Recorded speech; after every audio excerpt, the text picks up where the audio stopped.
A hidden chamber, unusual wall scans, sealed spaces behind ancient stone. For years, archaeologists searching for Queen Nefertiti's lost tomb believed they were chasing a dead end. But new discoveries inside Egypt's Valley of the Kings are bringing the mystery back again. And some researchers now think one of the greatest royal burials in history could still be hidden behind walls that have already been studied for decades. The center of the mystery is the tomb of Tutankhamun, one of the most famous archaeological discoveries ever made. In 1922, British archaeologist Howard Carter uncovered the young pharaoh's nearly intact tomb, filled with gold, jewelry, statues, and more than 5,000 artifacts. But there was always something strange about the tomb itself. Compared to other royal tombs in the Valley of the Kings, Tutankhamun's burial chamber is unusually small and oddly designed. Some Egyptologists noticed that parts of the structure resemble layouts more commonly associated with royal women rather than pharaohs. That detail led to a controversial theory. What if Tutankhamun's tomb was never originally built for him? And what if another burial chamber still exists beyond its walls? The theory gained global attention after high-resolution radar scans detected anomalies behind the north and west walls of the tomb. Some scans appeared to reveal hidden voids or empty spaces that did not match the surrounding rock structure. For a moment, archaeologists thought they might be looking at sealed chambers, untouched for more than 3,000 years. And immediately, one name dominated the discussion: Nefertiti. Queen Nefertiti remains one of the most mysterious figures in ancient Egypt. She was the wife of Pharaoh Akhenaten and became one of the most recognizable royal figures in Egyptian history because of her famous sculpted bust discovered in 1912. But despite her importance, her burial place has never been definitively identified. That absence is extremely unusual. Many researchers expected a queen of her status to have an elaborate tomb somewhere in the Valley of the Kings or nearby royal burial grounds. Yet after decades of searching, no confirmed tomb belonging to Nefertiti has ever been found. This is why the radar discoveries caused such excitement. Some archaeologists propose that after Tutankhamun died unexpectedly at a young age, his burial may have been placed inside part of an already existing royal tomb, possibly one originally intended for Nefertiti herself. Certain wall paintings inside the chamber added even more speculation. Some experts believe traces beneath the plaster suggest hidden doorways or structural modifications sealed over long ago. Then, the story became even stranger. Additional scans produced mixed results. Some surveys supported the possibility of hidden spaces, while others failed to confirm clear chambers at all. Different radar systems produced conflicting interpretations, dividing archaeologists into competing camps. But despite the disagreement, interest in the theory never disappeared. And there is another reason the mystery remains alive. Only a relatively small portion of the Valley of the Kings has been fully explored using modern technology. Recent ground-penetrating radar surveys continue identifying underground anomalies, tunnels, and unexplained voids throughout the region. In other words, there may still be undiscovered chambers hidden beneath areas archaeologists thought they already understood. Some researchers now believe entire sections of royal burial complexes could remain sealed behind collapsed passages or intentionally hidden walls. If a chamber connected to Nefertiti were ever discovered intact, it would instantly become one of the biggest archaeological finds in modern history. A royal Egyptian tomb untouched for over 3 millennia could contain preserved inscriptions, ceremonial objects, jewelry, and historical records capable of changing what we know about one of ancient Egypt's most important dynasties. But archaeologists remain cautious. Physically drilling into or opening hidden sections inside Tutankhamun's tomb carries enormous risk. The paintings and structures are fragile, and even small mistakes could permanently damage irreplaceable artifacts. For now, scientists continue relying on non-invasive scans, thermal imaging, and underground mapping technologies to search for answers. And despite years of investigation, the mystery still refuses to disappear. Because somewhere beneath the Valley of the Kings, archaeologists may still be searching for the most famous missing tomb in ancient Egypt. We all know some iconic symbols. The Statue of Liberty screams USA. The Eiffel Tower represents Paris. And this mask? Undoubtedly, it's Tutankhamun's, right?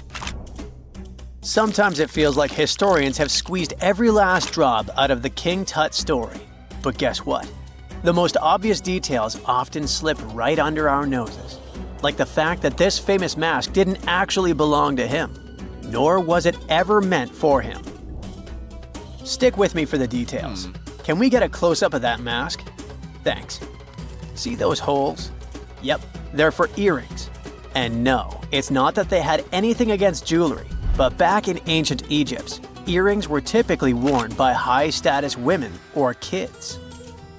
Now, if you know your history, you might say, but Tut was a boy king, wasn't he? You're spot on. He began his reign at just 9 years old. Sadly, that didn't last long as he passed away at a very young age. So when he was 9, he might have worn earrings, but he probably took them off when he hit that no earrings age. Sounds reasonable, right? Actually, not quite. That would have been pretty strange since nobody expected him to pass away young. Certainly not at 9. So no one was preparing a kid's mask for a burial. It's this untimely demise that suggests the mask used was simply the best option available when Tut passed away. There are more clues pointing to the idea that the mask was found in a hurry. Let's think about this. Even though Tut was mummified and his body could wait a bit, his loved ones wanted him to reach the afterlife ASAP. Some experts even believe the paint in the tomb was still wet when it was sealed. But look at his mask. It's a masterpiece. There's no way it was made in a rush. It's way more elaborate than other simpler cartonnage pieces. The renowned mask of King Tut stands 21 inches tall, adorned with precious stones, and features a golden beard that weighs 5.5 pounds, making the entire mask 22.5 pounds. Okay, I'm a bit confused here. So it seems like it was probably a kid's mask, but it had a beard? I've never seen a 9-year-old with a goatee, and I'm guessing you haven't either. Just think about it. A grown man's face compared to a kid's face.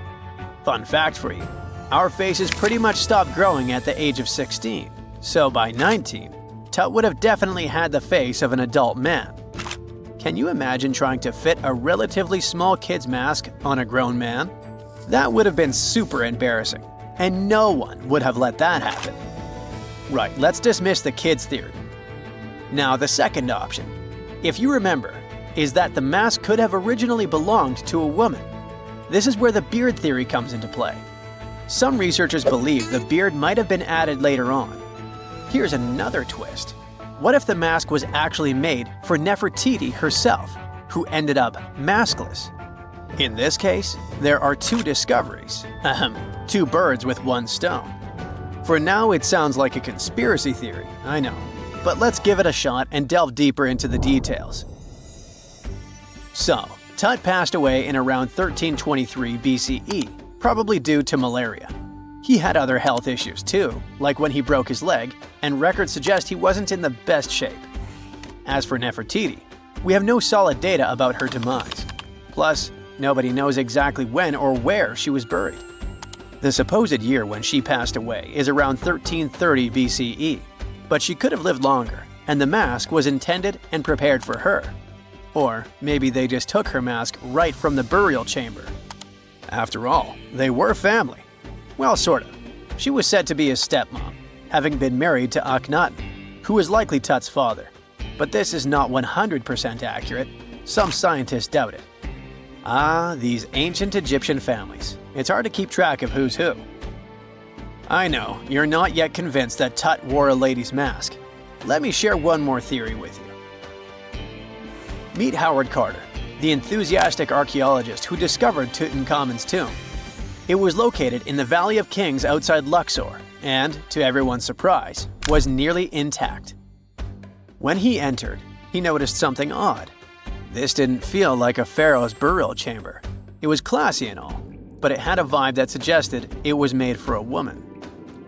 Typically, Egyptian pharaohs had larger tombs that suited them better, and even more strangely, it was oriented to the right of the entrance. This didn't add up. That orientation was typical for female chambers, which Egyptian queens used. Another red flag was that the chamber appeared to have been built in stages, and all the artifacts, around 2,000 of them, seemed hastily placed there. Even more curious, they looked like they were meant for other royals. Carter discovered this burial site in 1922, but it remained a mystery as to why it was so bizarre. Almost a century later, Nicholas Reeves thought he may have solved the puzzle. He claimed that King Tut might not have been the original resident of the tomb. Instead, he suggested that the undisturbed resting place of the legendary Queen Nefertiti could be hidden behind the walls of the boy king's burial chamber. Nicholas studied high-resolution photos for months, meticulously examining every pixel. One day, he focused on detailed scans that revealed the texture of the tomb's walls beneath layers of paint. He spotted what he believed to be outlines of two doorways that had been blocked and plastered over to hide them from view. The more he looked, the more it seemed real. Could it be a tomb within a tomb? Nicholas theorized there was a hidden storeroom behind the western wall of King Tut's tomb, and his chamber might just be the outermost section of a larger corridor-style network of rooms. It all sounds fancy, but sorry to break it to you, Reeves' theory was debunked. To find out if he was onto something, experts had to use ground-penetrating radar to see the unseen. Reeves' idea was that if there were gaps, it could indicate the presence of additional rooms. And at first, in 2015, one expert even thought he had found a hidden room. But the glory didn't last for long. A year later, after double-checking, it turned out there were no hidden doorways. By the way, Nefertiti isn't the only legendary woman from Egypt whose burial site remains a captivating mystery. There's a cool legend about Cleopatra that you might enjoy. It's said that she once declared, "No man will ever find my tomb." Kind of fitting, right? After all, the person who's come closest to uncovering her final resting place is a woman. Fast forward a few millennia after she passed away, and while no man has located it, archaeologist Kathleen Martinez believes she might have cracked the code. She's been on the quest for Cleopatra VII's tomb for nearly 20 years, and recently discovered a bust that she thinks represents the famous queen. However, not everyone is on board with her claim. Some experts argue that the bust doesn't resemble Cleopatra at all. Alongside this intriguing marble statue, Martinez's team also unearthed 337 coins, some of which, less controversially, feature Cleopatra's likeness. But the real part is that it's still not officially confirmed. There's no doubt about the existence of the small bust. It's carved from white marble, fits in one hand, and shows a woman wearing a royal crown, according to a translated statement from the Egyptian Ministry of Tourism and Antiquities. The big question, though, is who it actually depicts. While Martinez insists this statue is a representation of Queen Cleopatra VII, many other archaeologists argue that the facial features don't match, suggesting it likely belongs to a princess instead. Sorry, I can't resist the temptation of breaking the magic for a moment. Some folks believe that the whole idea of "no man will find my tomb" is misunderstood. Even if she did say it, what she probably meant was "no living soul," and it wasn't about gender at all. It can as well be just a beautiful legend. Toodaloo! For more than 3,000 years, the gold mask of Pharaoh Tutankhamun stayed hidden in the Valley of the Kings. This artifact, which stands about 21 inches tall, shows how skilled and artistic the ancient Egyptians were. But nobody expected that X-rays would reveal its biggest secret. King Tut was the last ruler of his family during the 18th dynasty. He took the throne at just 9 years old, but ruled for only 10 years before he passed away unexpectedly. If we're being honest, back in ancient Egypt, he was mostly forgotten by the rulers who came after him. His tomb wasn't a big deal for them, so much so that even the grave robbers forgot about him. It might sound a bit sad, But the truth is that it was actually great news for us. Since his tomb was practically forgotten, it ended up being perfectly preserved. While the other tombs in the Valley of the Kings were looted, his remained sealed and untouched. So when it was discovered back in 1922, it had over 5,000 precious objects inside. That made Tutankhamun basically an instant celebrity and one of the best-known pharaohs nowadays. Among the treasures was the most stunning piece, his golden mask. This mask is said to be an exact image of the king's face, or at least it was supposed to be, but we'll get to that later. The purpose of this accurate representation of his face was to make sure that his soul would recognize him in the afterlife and return to his mummified body. In ancient Egyptian beliefs, this would allow him to continue living in the afterlife. The details of the mask clearly looked incredibly difficult to create, but people didn't realize how complex it truly was until many years later. The first X-rays of the mask were taken in 1967. Back then, the main reason for these scans was practical – conservation. The mask was heading to Paris for an exhibition, and it was the first time it had ever left Paris. This would help them keep track of any changes during the exhibit. Plus, the images could give clues about how the mask was made, but back then, they probably didn't fully realize just how complex its construction was. I mean, Egyptian goldsmiths didn't use modern soldering techniques. So, how did they make this mask? New X-rays taken in 2007 gave us some answers. It turned out the Egyptians didn't use pure gold, which is 24 carats. The mask was actually made of 23-karat gold, meaning it was mixed with another material. So specialists discovered that the gold sheets contained a small amount of copper, a reddish-brown metal. This was likely done to make the material more flexible and easier to shape. They would then shape the gold sheets by heating and hammering them over and over again. But there was one more secret inside the mask that wasn't discovered until 2015. The year before, the staff at Cairo's Egyptian Museum were working on the mask display when the long beard of the mask accidentally got knocked off. Another theory is that the beard had become loose over time and just fell off. Either way, the fact that King Tut's beard came off caused a lot of stress. After all, we're talking about one of Cairo's biggest tourist attractions, so the experts had to fix the problem quickly. The restoration process started with a detailed recording of the mask's condition. To do this, they had to take a full three-dimensional scan of the artifact, and, by accident, they found something very interesting in the mask. Inside the royal beard, there is a gold tube, an intriguing structure that the Egyptians likely used to attach the beard to the rest of the mask. And that proved, once again, that the process of making this mask was even more complex than experts thought. But the mysteries don't stop there.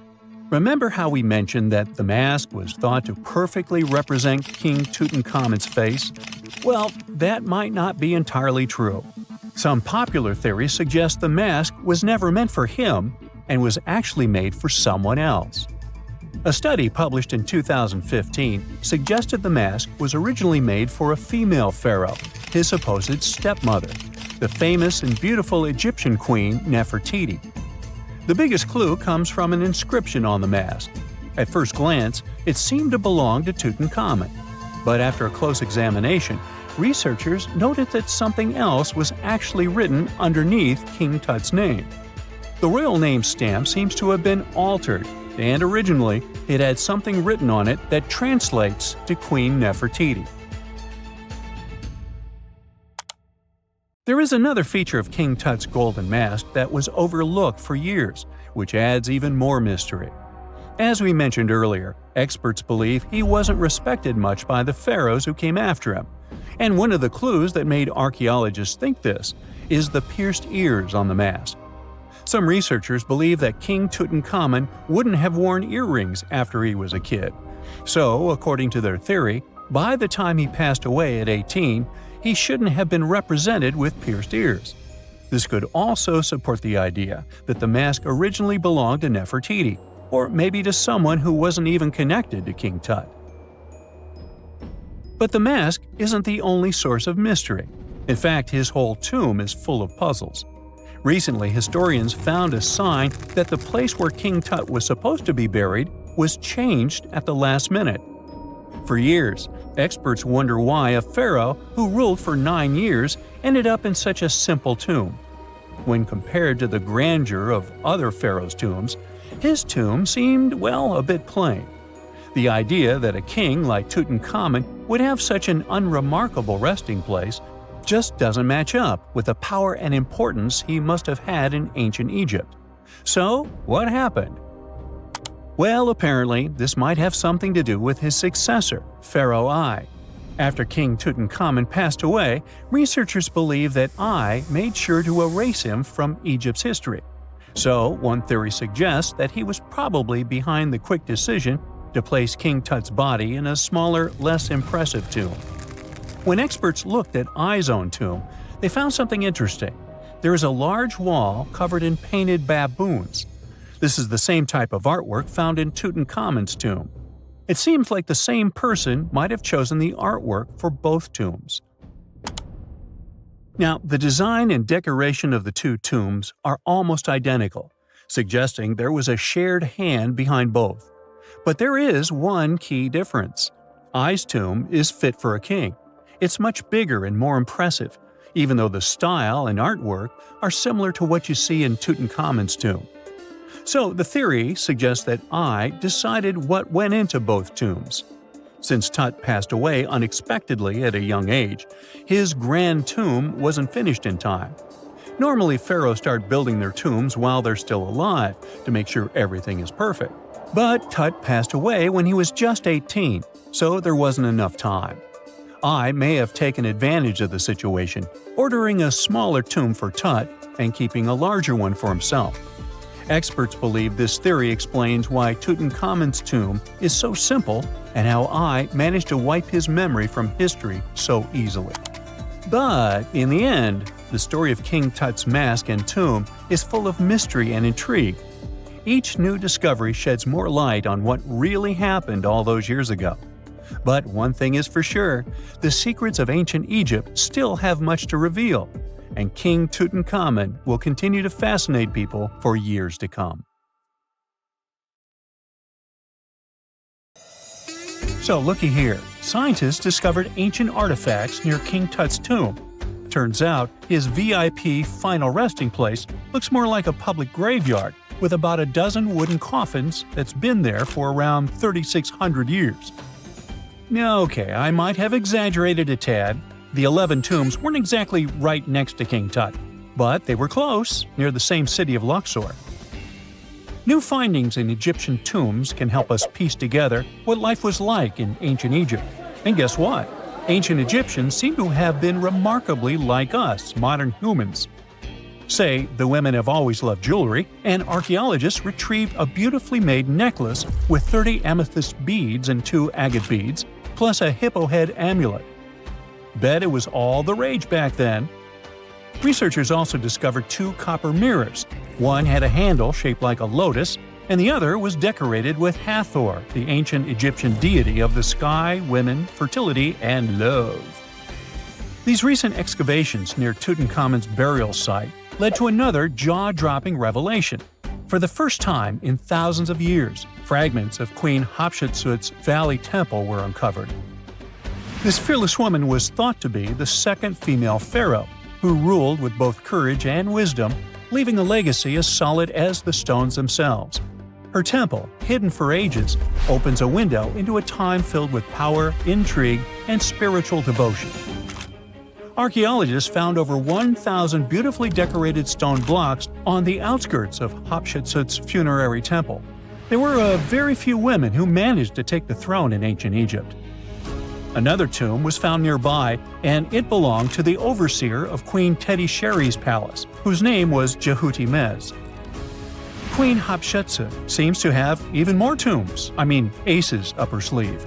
These tombs were carved into the rock instead of being built as pyramids, showing a unique ancient perspective on how to protect the soul in the afterlife. Experts managed to retrieve some cool ancient pieces from the site. Toys made of clay, mummy masks, winged scarabs, and some amulets. Sadly, there surely used to be way more artifacts, but over the last centuries, there have been people other than archaeologists to stumble upon this site. It's likely that looters got to these tombs before them and may have taken some valuable items. But they did leave behind some cool stuff for the researchers, like pottery used for offerings of bread and meat, along with archers' bows that connect the tomb's owners to the Egyptian military. Meanwhile, soul protection is way more important than you might think, especially if you're roaming around Luxor looking for ancient secrets. You aren't scared of King Tut's curse, are you? Let me tell you what happened to those who weren't scared, but promise me to take it with a dash of salt, okay? For years, Egyptologists, especially those who believed in paranormal activity, were convinced that there was an unsettling curse surrounding Tutankhamun's archaeological discoveries. This belief stemmed from the mysterious and untimely demise of several excavators who discovered the tomb in 1922 with no logical explanation for why they passed away. It was just easier to chalk it up to something supernatural and avoid the whole mess. But it turns out it wasn't a curse at all. It was likely the radiation that caused those excavators to perish. Now, you might wonder where the radiation came from. After all, while radioactivity was discovered in the 19th century, ancient Egyptians, despite their impressive pyramids, didn't have any radium lying around to make Tut's tomb glow like crazy. So, what could be the real story? It might have been toxic waste behind it all. Toxic levels of radiation from uranium and hazardous waste have been lurking inside the tomb since it was sealed over 3,000 years ago. The burial chamber of Tutankhamun's tomb reportedly has such high radiation levels that anyone who steps inside could easily end up with a fatal dose of radiation sickness or an incurable condition. By the way, you can have a somewhat similar level of radioactivity if you don't get rid of those moldy dinner leftovers you left to perish in your fridge a month ago. But this radioactivity isn't exclusive to Tutankhamun's tomb. Ancient Egyptian artifacts discovery is rewarding yet dangerous due to unusually high radiation levels in Old Kingdom tombs all over Egypt. Geiger counters have detected radiation at 2 sites near the Giza pyramids, and radon, a radioactive gas, has been found in several underground tombs in Saqqara. Interestingly, experts believe that the builders of these ancient tombs were aware of the toxins, as some eerie warnings were carved into the walls of many tombs. One inscription ominously declared, "They that break this tomb shall meet their end by a malady that no doctor can diagnose." Other ominous phrases like "forbidden," "due to evil spirits," only added to the fear that supernatural curses haunted these ancient sites. Ominous signs have stunned archaeologists since forever, but the fear grew even stronger a century ago with the mysterious passing of Lord Carnarvon, who funded King Tut's excavation in 1922 and reportedly explored the treasure-filled rooms, along with several others who entered the tomb. Arthur Weigall, another British Egyptologist who was present at the tomb's opening and is credited with starting the curse myth, passed away young when he was just in his 50s in 1934. Chances are the condition that made him pass was connected to radiation. In total, 6 out of the 26 people who were there when the tomb was opened met their end within a decade from various causes. Not only X-ray exposure, those reasons include asphyxia, stroke, heart failure, pneumonia, and even poisoning. Well, isn't this getting a little grim? There was one guy who opened the tomb and somehow managed to avoid the infamous curse, Howard Carter, or so it seemed. Some folks pointed to his survival as proof that the curse wasn't real. After digging up the tomb, Carter published several books on the topic and shifted gears from archaeology to dealing in antiquities for various museums. Despite dodging demise or injury, rumors swirled about how the curse may have impacted him in other ways. One of the big stories linked him to Lord Carnarvon's daughter, Evelyn. Some said he was madly in love with her, but she married someone else, so he chose to stay single. Others claimed they had an affair while she was in Egypt, which ended when her father passed away and she left the country for good. However, there wasn't much evidence to support these stories. Evelyn was just 6 when they met, and they remained friends until his last breath. She was even one of the few attendees at his funeral, but denied any romantic involvement, saying they weren't that close. A year after the revolutionary discovery near King Tut's tomb, Evelyn married politician Sir Brograve Beauchamp and had a daughter. That same year, Beauchamp toured the tomb with his parents, guided by Carter himself. Carter never married and, aside from those posthumous rumors about Evelyn, had no other romantic connections. While the curse adds an intriguing twist to his life story, his tendency to keep relationships at arm's length was evident long before the tomb was opened. It seemed Carter just wasn't a people person. In 1939, after battling a serious illness, he ultimately succumbed to fate. He was 64, which was a pretty common life expectancy in the UK back then, so no one really thought it was off and linked it to an ancient curse. When he passed, it turned out he had several artifacts from Tutankhamun's tomb in his London apartment, which were eventually sent back to Egypt, marking what some viewed as the curse's end. Who knows? Maybe if he hadn't had all those ancient souvenirs at his place, he would have lived way longer. But all the other demises might seem off. The curse theory was likely fueled by some strange events during the excavation. Carnarvon got a mosquito bite that became severely infected, and around the time they opened the tomb, Cairo experienced a bizarre power outage and a freak sandstorm. Back in England, the Earl's dog, Susie, managed to escape from Carnarvon's house and began barking frantically at seemingly nothing. At least that's what the staff and family saw. Strangely enough, at the very moment her owner's heart stopped, Susie started howling and fell down without showing any signs of life. Maybe radiation didn't play a crucial role after all, and those were indeed ancient artifacts from King Tut's tomb that made them all perish. Spooky, huh? If you think Neolithic people spent their days hunting and gathering, think again. These Spanish ancestors were out building impossible structures for their time, like the Menga Dolmen. This magnificent stone structure is located in Antequera, a city often called the heart of Andalusia in southern Spain. Andalusia is where Neolithic heritage meets with ancient Roman and Moorish roots, giving us a unique landscape and architecture. The Menga Dolmen is a 5,700-year-old monument, which means it was built when there was very little engineering technology available. It is one out of 3 megalithic structures located in Antequera. The other famous neighboring megalithic sites are the Dolmen del Romeral and the Dolmen de Vieira. But the Menga Dolmen is one of the most interesting ones since it was the first to be built, dating all the way back to approximately 3,800 BCE. Overall, it's 90 feet long, 20 feet wide, and 11 feet high. For years, researchers studied the building's structure, and this is what they found. Let's get one thing clear. Megaliths are structures made of large stones, and they're found all over the world. Most of them were built in late prehistoric Europe, and in this continent, there are over 35,000 megalithic structures. It derives from the ancient Greek words mega, which means great, and lithos, which means stone. The Menga Dolmen was only unearthed around the 1840s, but as soon as it was discovered, it was recognized as a masterpiece for its originality. Let's understand why. The fact that Menga has existed for nearly 6,000 years proves that its builders knew what they were doing. For starters, the mysterious builders of the Menga Dolmen transported its massive stones from the Cerro de la Cruz quarries about a half a mile away from where the dolmen stands. The thing is, the site has 32 absurdly massive stones. Its largest stone is nearly 5 times heavier than Stonehenge's largest stone.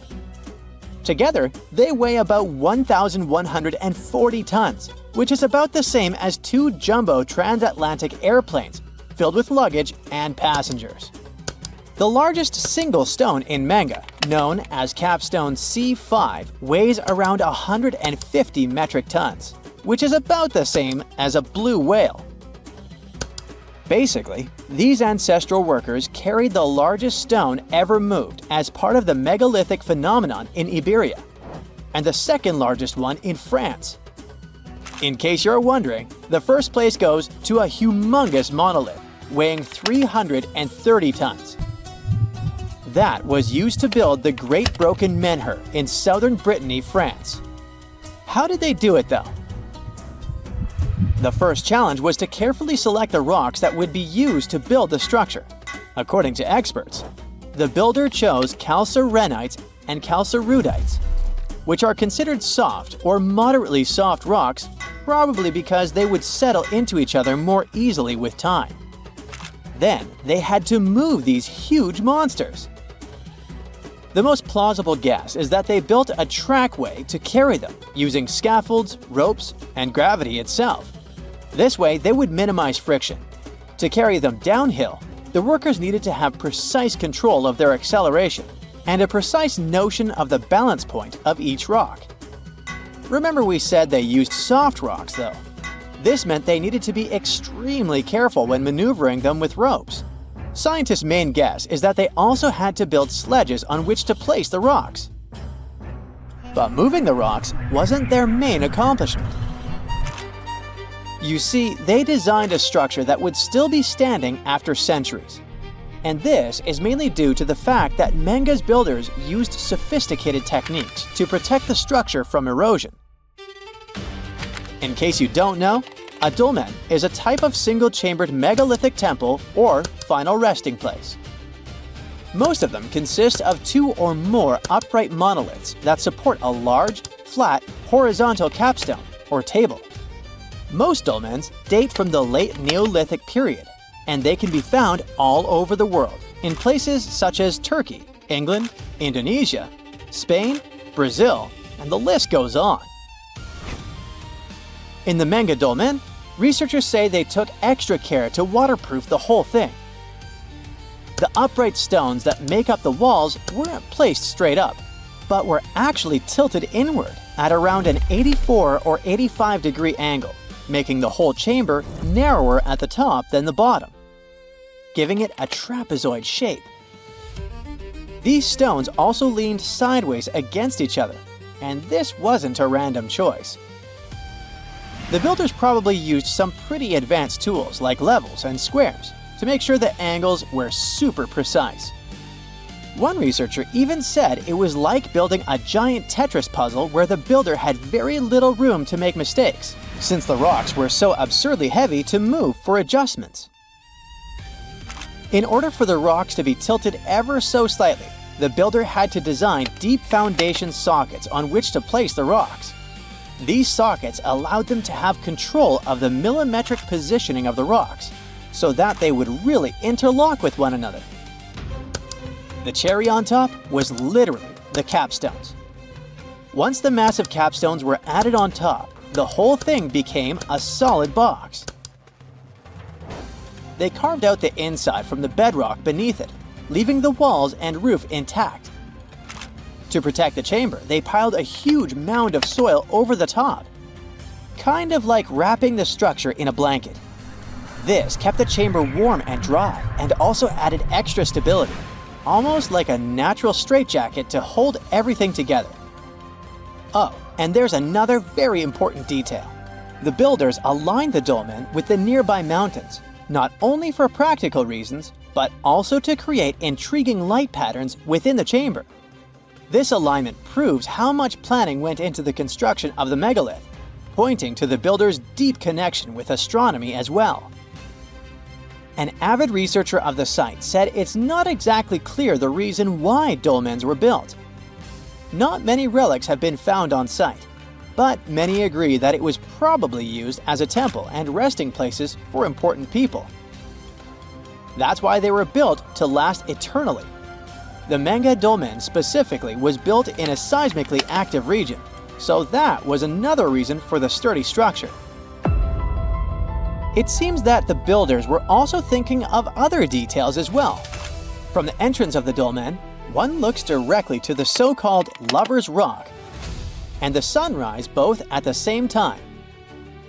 The Lover's Rock is an important part of local folklore and is a part of the circuit of dolmens from Antikythera, even though it's not a megalithic structure. The Lover's Rock supposedly got that name after an enamored couple threw themselves from the top of the mountain, since they were forbidden to be together in this lifetime. A classic Romeo and Juliet true life story, if you will. The mega dolmen is also astronomically aligned, like most dolmens around the world are. During the summer solstice, there is a specific part of the day when the sun enters the dome, illuminates the right side, and leaves the left side completely in the shadows. They had to think of the dolmen's exact precision so that would happen, you know. And speaking of folklore, while some cultures say that these impressive dolmens were built by little gray people from other planets, Iberian culture has another guess. In local legends, some speak of the so-called enchanted muras, which were fairy-like creatures. These beings were known to be earth elementals, extremely beautiful, seductive, and powerful in their own rights. One of their main gists was building dolmens, where they would hide and practice their own ceremonies. There is a lot of reference to these beings in local lore, so hey, it's worth the mention.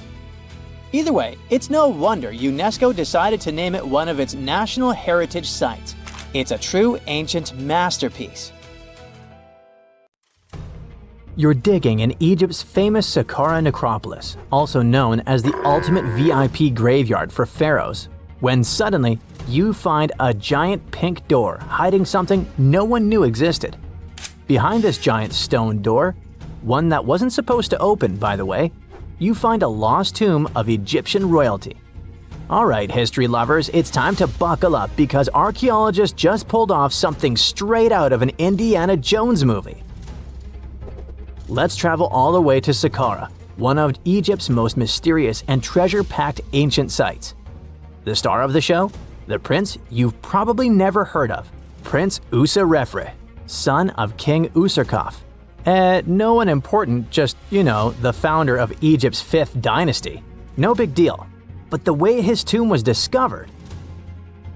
It all started with a massive door, made of pink granite, no less. But this isn't just a regular stone slab. This thing is about 14 to 15 feet tall and 4 feet wide. A giraffe could easily walk through it. This door is also definitely heavier than your neighbor's SUV. But here's the twist. It wasn't a real door. It was a false door, a symbolic gateway meant to allow the spirit of the deceased to pass between the world of the living and the afterlife. Normally, that's where the story ends. After all, false doors are common in tombs. But this one was extra special. You see, false doors were usually made out of limestone, which was pretty common and found everywhere in Egypt. To build one out of red or pink granite, people had to bring these rocks from a quarry located 400 miles away. And you can bet this wasn't a cheap trip. According to Egyptologists, this is the first time a false door of this size and material has ever been found in Egypt, making it a totally unique piece of architecture. Aside from being super expensive, this one had a surprise behind it too. When the team of researchers investigated further, they realized that this false door actually hid a real entrance. And what did it lead to? A hidden tomb packed with statues, relics, and secrets from over 4,000 years ago. The tomb belonged to Prince Userefre, but you can call him Wasar-Efra or Wasar-Efra too. Despite being totally erased from history, this fella was no minor noble. The hieroglyphs on the pink granite door listed him as the hereditary prince, governor of Buto and Nekeb, royal scribe, minister, judge, and priest of chance. Phew! He was like the ancient Egyptian version of Daenerys Targaryen. These inscriptions not only identify his political and religious roles, but also suggest he held significant power in Lower and Upper Egypt, bridging both regions through his titles. One title in particular, the Priest of Sekher, links him to the deity of the necropolis, the one with the falcon head. This god was the patron of the living and god of the dead at the same time. So I guess the Forgotten Prince was sort of a big deal, considering that his tomb was placed in such a prestigious location within Saqqara. What's even more mysterious is that Prince Userefre doesn't appear in official king lists or royal family trees, which makes us wonder if he passed away before he could rule. or if his legacy was deliberately erased in one of ancient Egypt's classic political dramas. Some scholars now believe his erasure might be connected with shifting religious or political power struggles during the early 5th dynasty, especially as his father Usarkaf was reshaping Egypt's religious order. And speaking of his father, King Usarkaf was a total game changer. He wasn't just the founder of the 5th dynasty, he also kicked off a religious revolution by promoting the sun god Ra over older deities. That's right, Usarkaf built the very first sun temple at Abu Sir, setting off a dynasty-wide obsession with solar worship. After Usarkaf wrapped up his short but revolutionary reign, a whole lineup of pharaohs took the stage. Sahure, Nefertiti, Nusret-ini, basically the boy band of the 5th dynasty. And these guys were all about two things: building pyramids and making money. They weren't just stacking stones, they were expanding Egypt's influence, opening up trade routes to far-off lands and blinging out their temples like it was nobody's business. Back in the tomb, things got even cooler. There was a beautiful red granite offering table covered with inscriptions detailing ritual foods, like an eternal menu for the afterlife, because they believed the deceased could magically eat this food. Fun fact, it was the funerary priests and their families that actually ate the food. There were also pottery shards, amulets, and painted walls, but the real showstoppers were the statues. And this is exactly where things get weird, in a good way. The team found statues of King Djoser, the guy who built Egypt's first pyramid, his wife, and their 10 daughters, inside Prince Usarrefre's tomb. Hold up, Djoser lived a few centuries before Usarkaf, so what were his statues doing there? Turns out, scientists don't really know. These statues were built during the reign of King Djoser himself and probably belonged to that first ever built pyramid.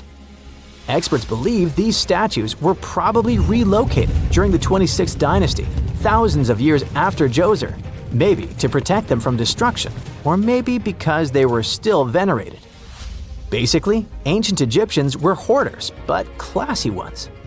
Scientists also know for a fact that some engravings and statues found there were made way later, which means that this tomb probably turned into a deposit for fancy stuff. Or maybe this was just really ancient interior decorating. Anyway, that wasn't all. There was another pink granite entrance on the eastern side of the tomb, with inscriptions linking back to King Nefertiti, another 5th dynasty pharaoh who also tried to build his own pyramid, but failed. And near this second entrance, archaeologists found something never seen before in Saqqara: a set of 13 pink granite statues, all sitting in a row on a high-backed bench, like they were waiting at the DMV of the afterlife. Some had elevated heads, probably representing the prince's wives, while others were missing their heads entirely. One black granite statue was found upside down. Maybe it had taken a tumble sometime during the tomb's long, quiet centuries underground. According to archaeologists, the positioning and head shapes suggest that these statues followed a strict social hierarchy, with the central figures likely representing higher status individuals, while the headless ones might indicate unfinished work or later vandalism. And speaking of black granite statues, another one was found standing proudly inside the tomb. Based on its design and inscriptions, it looks like it was placed there during the 26th dynasty, the same time those Djoser statues were probably moved in. This suggests the tomb didn't just sit abandoned, it was reused, adapted, and maybe even honored by later generations. And by the way, black granite was associated with Osiris, the god of the underworld, during the late period, which means that this statue's presence is a clue that the tomb was a ritual space long after the prince's death. All of this, giant granite doors, surprise statues, reused tombs, adds up to a truly thrilling find. Prince Usarrefre may not be a household name yet, but his tomb is now one of the most fascinating ever found in Saqqara. It tells a story not just of the Old Kingdom, but of how ancient Egyptians kept connecting to their past, even thousands of years later. So, what does it all mean? Why hide a tomb behind a fake door? Why pack it with statues from different eras? And who exactly was Prince Usarrefre? These are the kinds of mysteries that keep archaeologists digging and keep the rest of us fascinated. In the end, this discovery isn't just about one tomb, it's about how much is still waiting beneath the sands of Egypt. As more gets uncovered, we're reminded again and again that ancient history isn't gone. It's just sleeping behind massive pink granite doors.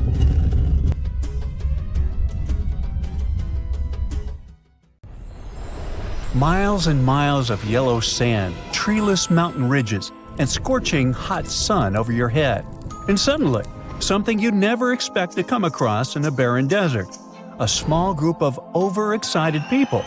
They're as happy as you would be if you'd won a lottery. They've just found an ancient tomb, once flooded with its walls in bad shape. But the stuff they discovered inside proves that this is the burial site of one of Egypt's most mysterious pharaohs. Historians have been hunting for his tomb for years, but no one expected it to hide ancient treasures. Fast forward. After careful examination of the site, Egyptian officials have announced the discovery of the tomb of King Thutmose II. It's the last missing tomb from Egypt's 18th dynasty. And this is also the first royal tomb found since King Tutankhamun's was discovered in 1922, in more than 100 years. A team of Egyptian and British archaeologists found the tomb in the Theban Mountains area, west of Luxor, near the famous Valley of the Kings.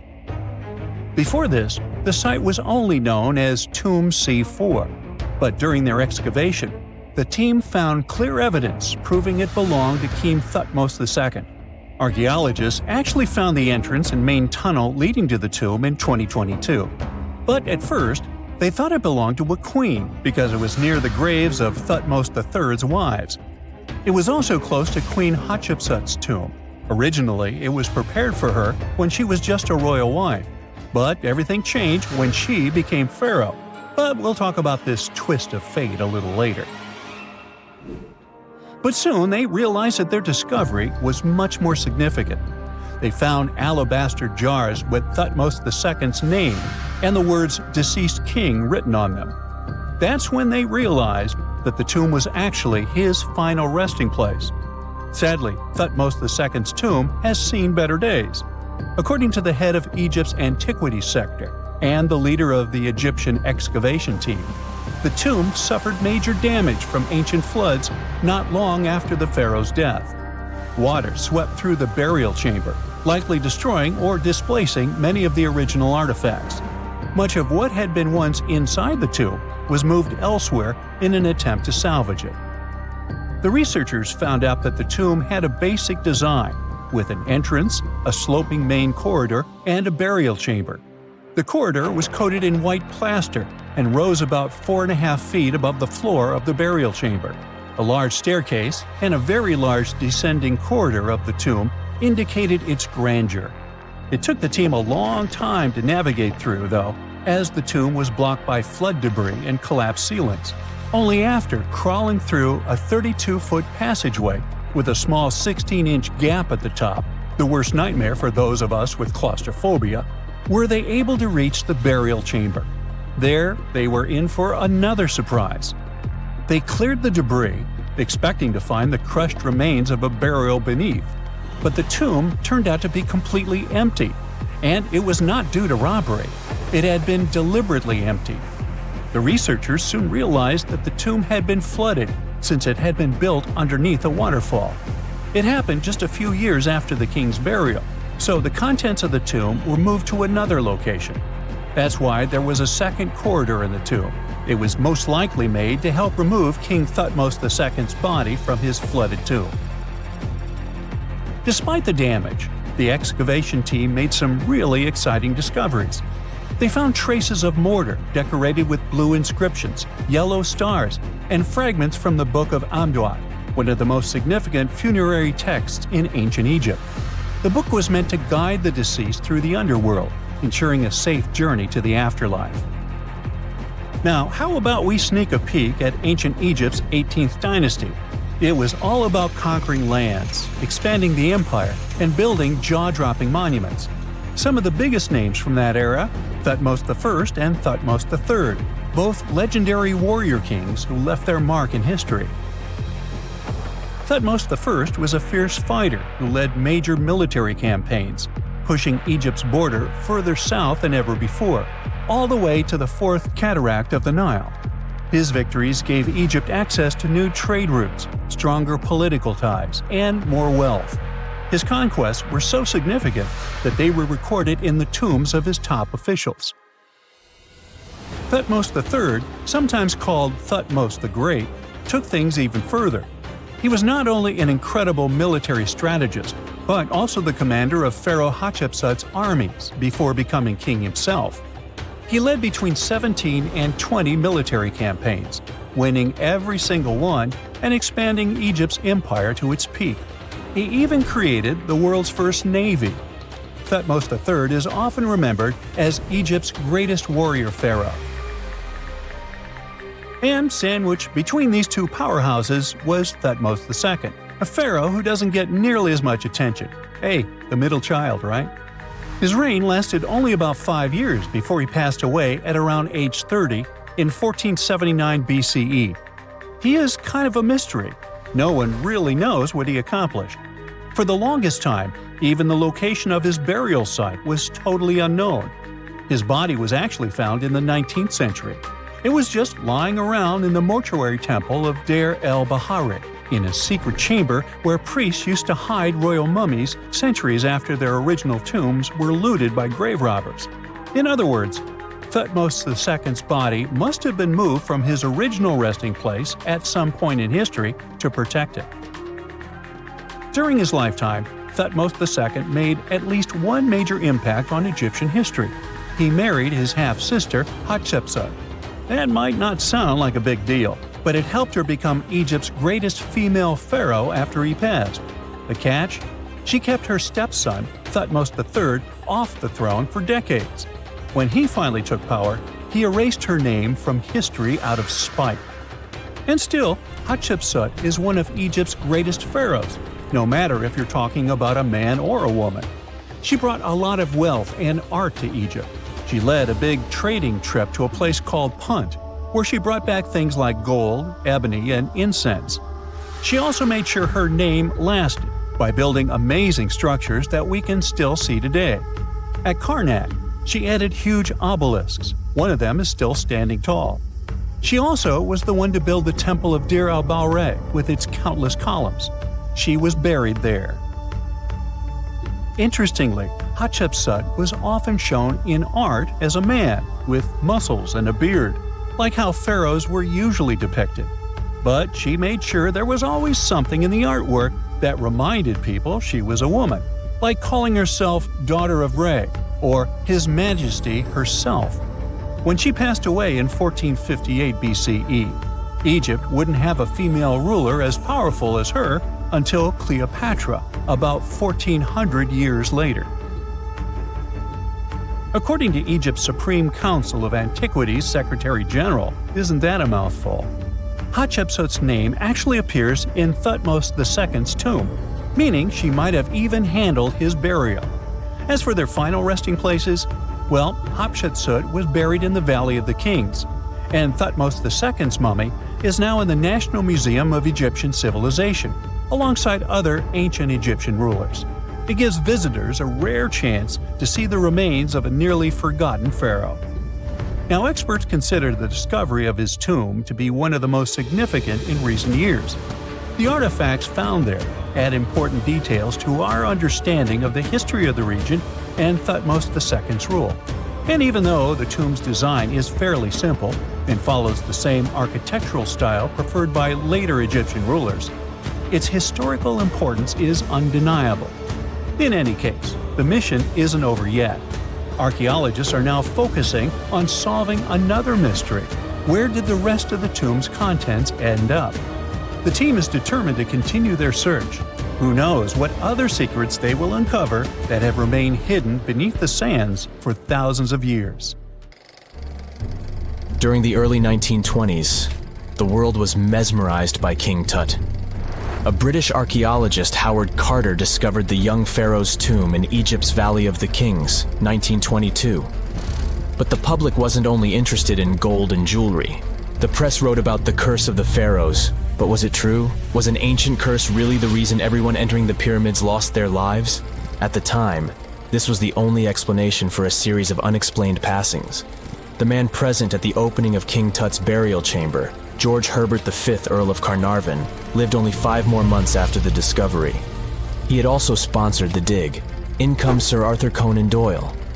You probably know of him, the English writer behind Sherlock Holmes. He claimed that an evil elemental caused the explorer's demise. He must have been joking, right? Unfortunately, no. The newspapers continued to blame the pharaoh's curse after every Egyptologist left this world. These are the scientists who study the ancient cultures of Egypt. The archaeologist who opened King Tutankhamun's tomb passed away full 17 years after the discovery. The reason for it wasn't a secret: Hodgkin's disease. Yet again, journalists around the world wrote of a curse. This was getting ridiculous. But science must have had a rational explanation, right? Well, it did. And that explanation was common mold. Harmful fungi, Aspergillus, can survive for ages in sealed tombs. When humans inhale them, there's a high risk of infection in people who have a weakened immune system. Today, doctors believe this is what happened to the unfortunate explorer more than a century ago. Scientists now know that this type of fungi grows especially well on grain. And King Tut's tomb was full of offerings in the form of baskets full of raw grain and bread. Researchers discovered other varieties of fungi on ancient Egyptian mummies. These molds can easily cause some nasty consequences for humans. The danger of rotting organic material is real. Just look inside your fridge. Any food leftovers you have there start to go off after just 3 to 4 days. You can imagine what happens to food in a sealed chamber after thousands of years. Food is just one kind of organic material. There is also wood. If you expose it to water or even moisture in the air, it starts to deteriorate. You don't have to travel to Egypt to see the effects of this process. Any abandoned building in your neighborhood can serve as an example. When a piece of wood gets wet and has no way of drying out, there is going to be damage. From fungi to wood-boring insects, the list is long. Rotten wood presents a huge structural issue. Beams and floor panels are all made of timber, so you better not go inside a failing building. You can easily lose your footing. But this is just the tip of the iceberg. The building materials since the time of the pharaohs have changed, but so have the dangers. One of the best examples is asbestos. Until the 1970s, most home insulation materials contained this substance. It was in everything, from boilers to soundproofing. This microfiber provided excellent heat insulation. But then, the United States banned asbestos in 1989. The UK did the same a decade later. The reason for it is that asbestos becomes a health hazard when it gets damaged. When humans inhale asbestos fibers, they can get seriously sick. Abandoned strictures are full of this material, and there is no one to maintain them. You see the danger now. Another material is also common in old buildings: lead. Ancient Romans used lead piping to channel spring water into their homes. They also cooked in lead vessels, which was probably not the wisest of choices. You see, lead and water don't go well together because of something called corrosion. But this problem isn't ancient. US officials banned lead piping only in 1986. That means that 7% of American households still have lead service lines. And this is not the only source of poisoning. Until the mid-1960s, builders used lead paint to coat woodwork. In abandoned buildings, this lead coating snapped a long time ago. Anyone who touches doors and windows will disturb this lead dust and inhale it. The dust particles are at least visible to an unaided eye. This is not the case for carbon monoxide. This gas has no color, so you can't see it. It has no odor, so you can't smell it. No way to detect a carbon monoxide leak at all. And how does this dangerous gas usually escape? Poor maintenance. Well, abandoned buildings have zero maintenance. 1 second, you could be exploring an old factory, and the next you could feel dizzy with and have a terrible headache. These are just some of the symptoms of CO poisoning, the less severe ones. But what is the source? All it takes is for an old boiler to finally give way after years of neglect. We've reached an important question. What is the main factor in air quality inside a room? If you are thinking the level of oxygen, try again. It turns out that oxygen levels drop by only 0.3% in 8 hours inside an airtight room. This is a room in which doors and windows are sealed with tape, so the decrease is even smaller in normal conditions. Oxygen isn't the main problem. The levels of carbon dioxide rise sharply inside a sealed room. This is the direct result of human breathing. We inhale oxygen and exhale CO2. Think of it as a waste gas. Normally it's only a tiny portion of the air we breathe, 0.04%. But in a sealed room, high levels of carbon dioxide will make you feel drowsy. And that's the last thing you need when inside a dilapidated building. Carbon dioxide will decrease your ability to think clearly. Researchers from Harvard did an interesting study in 2016. They had office workers come in 6 days in a row to complete a problem-solving test. During the week, they gradually raised the carbon dioxide levels in the mock-up office. The results of the same test kept getting worse over time. There are many factors at play, but CO2 levels definitely had an impact on the workers' problem-solving ability. The test took place inside a typical office environment, not inside a crumbling building where visitors must watch their every step. When I say visitors, I really mean trespassers, and trespassing is a criminal offense in the United States. This goes both for private and public property. If you defy the law, you can be fined up to $5,000 or even face lockup time. That should make you think twice before jumping over a fence with a no trespassing sign. But again, you might not be the only one inside. You can never know who else is in the building. Perhaps a person up to no good? It doesn't have to be a person at all. Animals can pose a threat as well. You would be startled if you saw a rat, for example. But the poor animal would be scared as well. It might bite you. The list of diseases rats carry is pretty long. But rodents' teeth can cause other forms of damage. They grow constantly, so the animal has to constantly nibble on something to stop them from overgrowing. If you ever felt peckish at 1 a.m., you know the feeling. Electric cables are high on the rodents' menu. Abandoned buildings have plenty of those. Old wiring is dangerous on its own. Structures erected before 1984 often used wires made out of aluminum. Today, copper is the standard because an aluminum wire is 55 times more likely to catch on fire than a copper one. Flipping a switch in a rundown building can cost you your life. Be on alert for telltale signs that something is wrong. Lights that flicker, sparks from sockets, and the smell of smoke.